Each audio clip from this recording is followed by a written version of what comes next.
So he's a vampire, but he is what he eats. I am talking about The Buffalo Hunter by Stephen Graham Jones. I would give this a very solid 5 out of 5. Now let's get into it. What I am is the Indian who can't die. I am the worst dream America ever had. This story starts in modern day. Somebody adopts their family's journal, a Lutheran minister from the year 1912. The Lutheran minister is telling the story that is being confessed to him by Goodstab, who is originally from the Blackfeet Native tribe. The horror part of it gets really interesting. The vampirism. You are what you eat.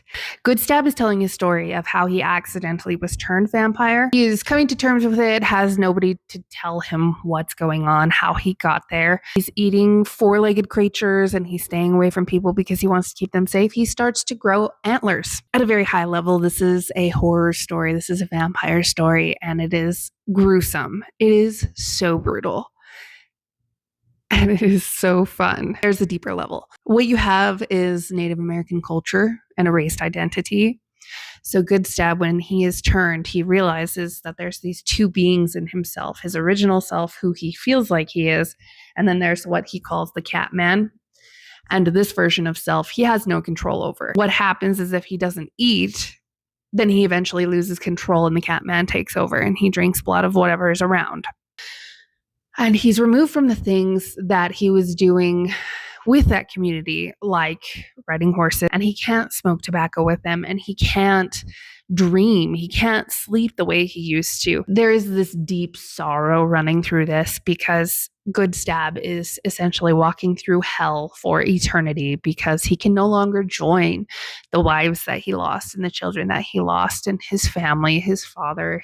And then on the deepest level, this is a story of revenge because there is a reason why his children and his wives are gone. And we find that out very slowly as we start to peel back how he got there. I felt like I was running into a bit of an issue when I first started reading this. It is a challenging story.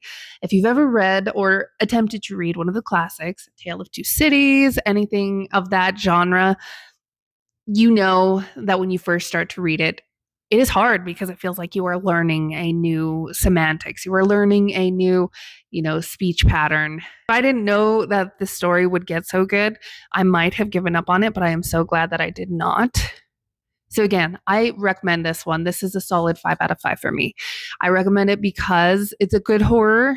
There's indigenous mythology woven throughout that you wouldn't know. I don't know anything about. And it was, as I went through and I took notes and I searched things up and I felt like I learned a lot more. And I feel like it's a history that, especially now in modern day as things stand, it's important to know. It's important to know about the dangers of colonialism. And